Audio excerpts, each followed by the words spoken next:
Yon mga kababayan, Epifanio Labrador, galit na galit mga kababayan ha. Siya daw yung magpapabagsak ng Iglesia ni Cristo. Gumagano talagang lumalaki yung kanyang gatuldok na mata.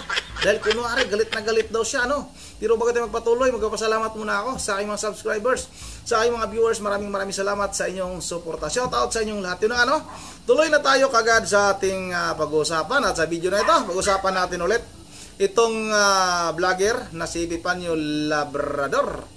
Ang vlogger ang nagtapang-tapangan, ngunit ang katotohanan ay support naman. Yun ang mga kababayan, kaagad-agad. Sinakyan ni Epifanio Labrador yung balita na may isa daw ministro na hinuli, yan sa New York. New York, sa ibang bansa yan ha, hindi sa New York Cubao. Doon sa ibang bansa mga kababayan, mayroon daw naarestong isang ministro ng INC. Pero hindi pa konfirmado yan ha, na yan talaga ay isang miyembro ng Iglesia ni Cristo. Pero kahit nasabihin natin na miyembro yan ng Iglesia ni Cristo, bakit? Yung kasalanan ba ni Juan? Kasalanan ni Pedro? Kasalanan ni Kulas? Kasalanan ni ganito? Yung kasalanan ng isang tao, kasalanan ba ng lahat? Mayroon bang ganon? Na pag nakulong yung isang tao, dapat lahat nakulong? O ipalagay na lang natin sa pamilya nyo. Kung kasalanan ba ng kapatid mo, nakagawa ng kasalanan yung kapatid mo, kailangan din bang parusahan ka? Kailangan din bang tutuligsahin ka? Yan ay isang relihiyon. May kanya-kanya pa rin yung paniniwala. Kahit sabihin natin, membro ng Katoliko yan. Hindi natin sinisiraan yung Katoliko dahil Katoliko tayo. Sabihin natin, Church of Christ yan. Ang pagkakaalam ko, yung Church of Christ at Iglesia ni Cristo ay magkaiba yan. Dahil yung mama ko, yung papa ko, ay Church of Christ. O, di ba? Magkaiba naman siguro. Iwan ko lang kasi hindi rin ako kabisado sa mga simbahan, mga kababayan. Dahil Katoliko ako. Pero nagpa-bautismo ako sa Church of Christ. Kasi nga, yung mama ko at papa ko ay Church of Christ. At alam sa amin, alam namin yan. Parang sa kaming magkapatid, parang dalawa lang yata kami na nabautismuhan. Kaya ang pagkakaalam ko, yun yung, di ko alam kung nagkakamali ako, pero yung Church of Christ nga at Iglesia ni Cristo, magkaiba. Kasi may simbahan ng Church of Christ, may simbahan din ng Iglesia ni Cristo. Ay magkaiba. Ito mga kababayan, itong balita na ito na nangyari nga sa New York mga kababayan na inaresto, yung sinasabi nila na ministro nga, pero wala pa namang konfirmasyon. May video rin tayo dyan na kinuha natin mula kay The Wonders Philippines para may makuha naman tayo na idea. Para itong si Epifanio Labrador ay kontrahin natin ito. Alam naman natin ito. Nasupot ito, sinungaling. Lahat ng kasinungalingan yan mga kababayan, nandyan sa kanya lahat. Wala nang ginawang matino, Wala nang ginawang matino sa kanyang buhay. At tingnan nyo, yung kanyang pismas na may butas na dalawa dito sa harapan, binalik na naman niya. Siguro nilabahan niya yung yung tawag nito, yung patig na pismas. Nilabhan siguro niya muna. At yung Amerikana niya, yung maintindihan niya kung Amerikana ba o pang gamit ba yan sa yung naggagapas ka ng palay. Yan yung madalas namin ginagamit nun Yung nagagapas pa ako ng palay kasi makati sa balat yan. Pag halimbawa, hindi ka nakahabang manggas mga kababayan. Ito na wag na natin itong patagalin. Sabay-sabay na natin itong panuorin. Talaga sinasakyan kaagad ni Panyong para talaga makapanira siya. Matapang ako makasisira sa Iglesia na ito. Sinisigaw talaga. Kulang lang suntukin niya ang kanyang pagmumukha. Ito na. Siya na susuntok ang kanyang pagmumukha. Mga kawawa. Ito na, panuorin natin. Ng ministro ng mga membro, yan ay sang-ayon sa inuutos di umano ng kanilang nakakataas. So, ibig sabihin, pati ito, kasama ito sa kanilang doktrina. naniniwala ko, ito yung tinuro ni Eduardo Manalo sa kanyang membro, sa kanyang ministro. Tingnan nyo kung ano nangyari sa kanyang ministro na tinuruan niya na mamolestya ng 12 years old. O, tingnan nyo mga kababayan, talagang kaagad-agad siya, nakapagturo agad siya. Tinuruan nyo na mangmolestya ng 12 years old. Saan yung patunay? Ikaw naman ba niyo? At mga kababayan, ulitin natin ha, hindi pa ito confirm na ito ay isang iglesia ni Cristo. Ang sinabi kasi dito sa video na ito, Church of Christ. Ito, patuloy natin ito.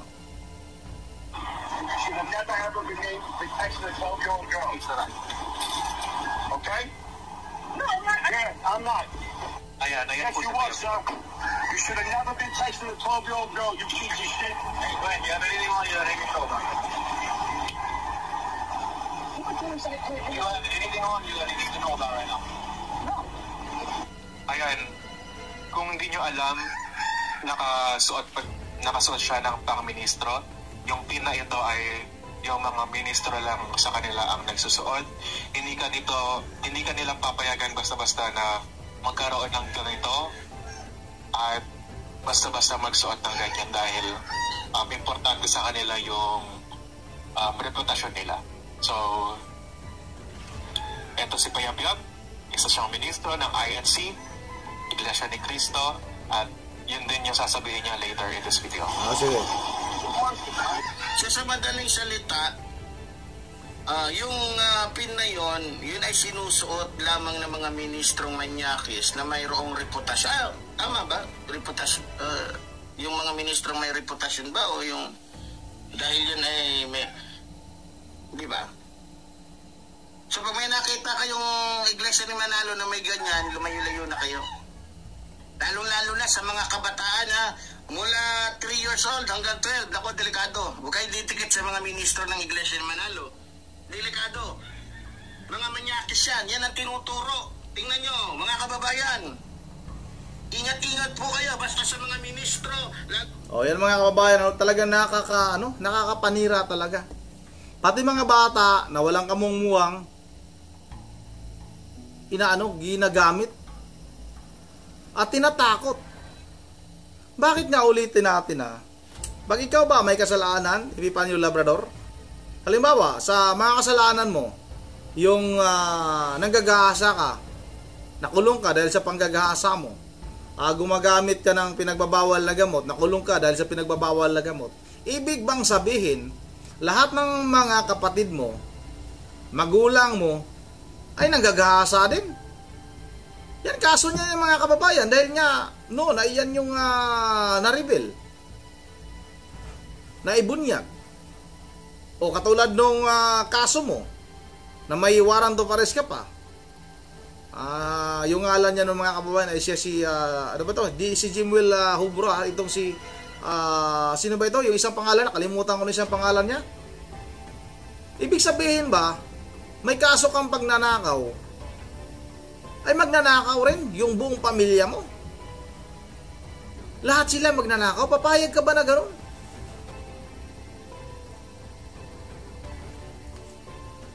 Nagdulot ka ng kasinungalingan panyong ka. Kapag may pumupunta sa inyong mga ministro, sa inyong mga bahay, mag-ingat po kayo. Mga lobo po yung mga yan. Nagpapanggap lang po yung mga yan. Tingnan nyo. Ang ganda ng damit. Ang ganda ng postura. Nakakotse. Ang ending, nahuli. Pinusasan kasi manyakis. Kita nyo? Kaya nga sabi ko sa inyo, hindi batayan na maganda ang suot mo, nakakotse ka, maganda simbahan mo. Marami diyang mga alagad ng Diyos, mahirap. Yung simbahan, butas-butas. Walang kotse. Ba't ayaw mo magtayo ng sarili mo simbahan? Ang ipangalan mo sa simbahan mo, Iglesia ni Support. Iglesia ni Support ni Epipanyo Labrador. Yan, ganun. May simbahan ka. Ang ganda ng pangalan mo. Ilagay mo doon, napakalaking pangalan. Iglesia ni Support ni Epipanyo Labrador. Dapat ganun. Tapos yung mga yung mga membro mo, tawagin mo lahat ng mga support na katulad mo na akala mo yung matatapang, Pero nasa dulo lang naman ng dila yung tapang nito. Pag naputol nga yung dila nito, wala nang tapang ito Nasa dulo lang ng dila yung tapang nito. Kaya bakit nasasabi ko nasa dulo lang ng dila? Kaya tinatakpan niya yung kanyang bunganga, tinatakpan niya yung kanyang bunganga. Dahil pag tumalsik lahat ng kanyang laway, ay iniipon yung laway niya mga kababayan. Nasa dulo ng dila yung tapang nito. Kasi pag naubusan ng laway ito, wala na yung tapang nitong CP Panyo Labrador. Subukan mo tanggalin yung pismas mo. Di ba mawala yung tapang mo, Panyo? Magkaalaman tayo. O ito, patuloy natin mga kababayan. Maikli na lang ito. Bisikleta lang, pero totoo na naglilingkod sa Diyos na buhay na makapangyarihan sa lahat. Makapangyarihan. Patuloy natin.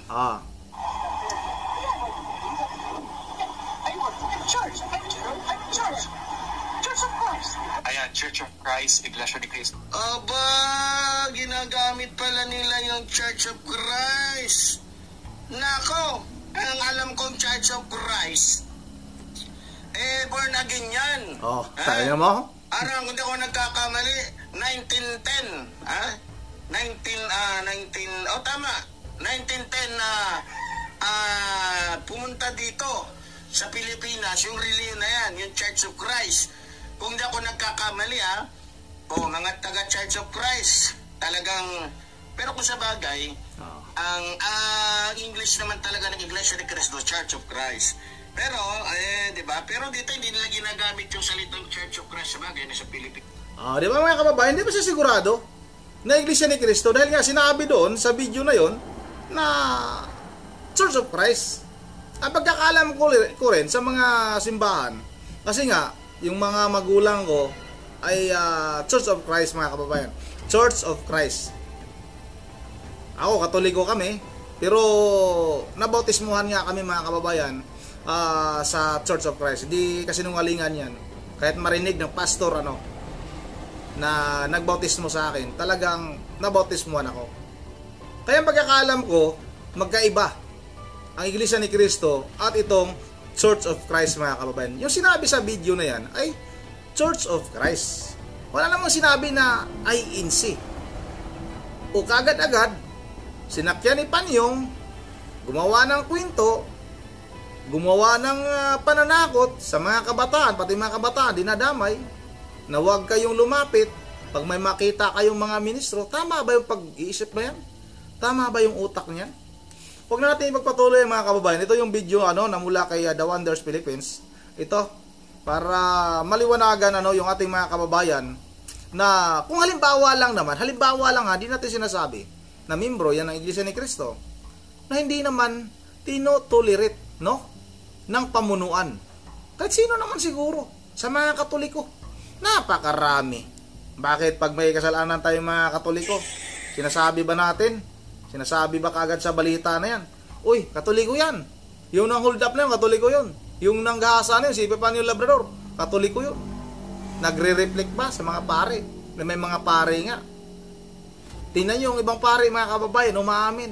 Akong napanood nyo sa Senado. Yung Senate hearing, may umamin na pare doon.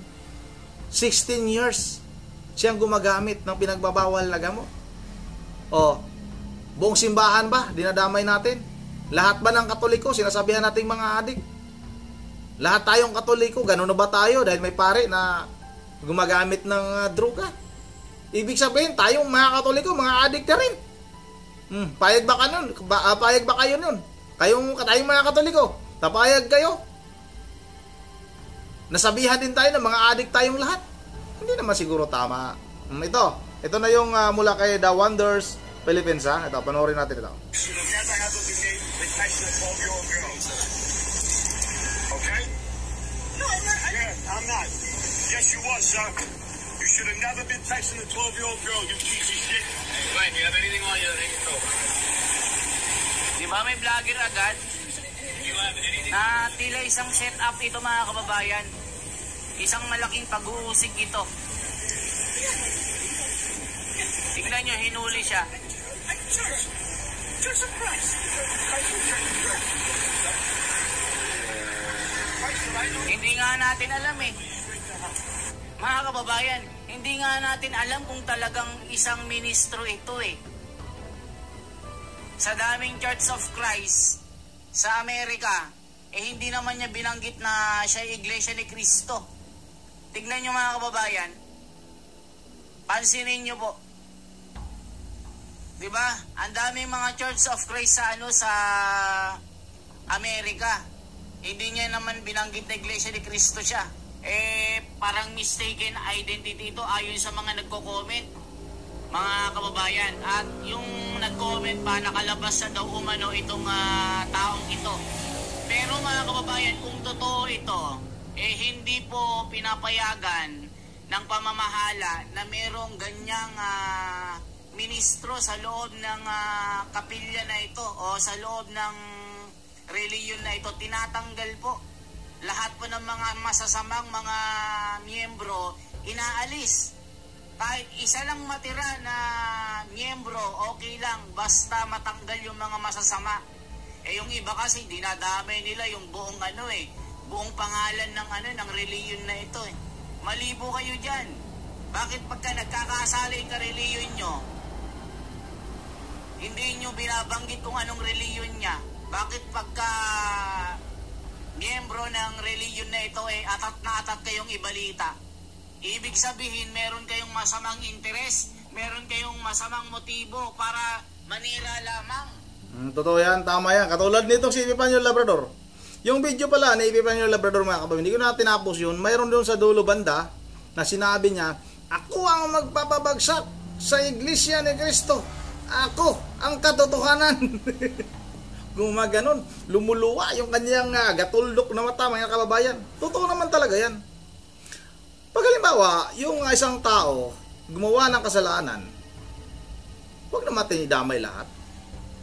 Porket ba, sabihin natin membro, damay rin ba lahat? Ay yung sinasabi ni Epifanio Labrador, yan yung tinuturo ng kanilang doktrina. Kailangan kayo mamulistya kayo. Mali naman siguro yung mga kababayan. Hindi naman tama yon. Hindi naman normal yung pag-uutak ng ganun. Bakit yung ibang mga, ako katoliko ako yung mga ibang pare, may naririnig tayo na may mga anak. Ibig sabihin lahat ng pare ganun? Hindi naman. Nasa kanyang pagkatao yun. Kahit anong gawin mo sa isang tao, pag talagang gustuhin na isang tao yan, walang makakapigil sa'yo. Walang anumang connection, kung anumang grupo yung kinabibilangan mo. Kaya may mga traidor. Bawat grupo talaga may traidor. O katulad ditong si Epifanio Labrador, traidor. Huwag kang magtiwala dyan dahil traidor yan. Yung kita ng steel, tinakbo. O di ba traidor ang tawag sa mga taong traidor? Pati kita ng steel, mga kababayan, pinagkatiwalaan ka nung mayari. Pero tinakbo mo. Yung mga mag-aaral mo, nagtiwala sa'yo dahil isa kang master ng martial arts. Pero anong ginawa mo? Tinakbo mo, pati pira nila. Kukulang na lang, pati mga brief ng mga mag-aaral mo ay itakbo mo. Epifanio Labrador. Kaya wag mo kaming lukuhin, wag kang magbait-baitan dyan. Dahil kulang lang sa'yo sungay at buntot na hindot ka. Isa ka ng baboy ramo. Yun ang dito na lang muna. At bago tayo magtatapos ay mag-shoutout lang muna tayo. Shoutout tayo. Wala tayong bagong komento. Shoutout kay sino to? Shoutout kay Well Slim. Shoutout sa'yo, idol ha. Well Slim, shoutout. Di pa rin nga tumitigil yan si Abi. Nasunog na yan doon sa sinabi niya na napakaganda anong ipinasang 2025 budget ni Bongbong Marcos na yun pala ay puro blanco. Siguro na siya naambunan kaya puri niya ang amo niya. Totoo yan. May ambon talaga yan kasi nasa PTV po yan eh. Baka nakakausap din kasi ni Bongbong, talagang may may kumpas yan.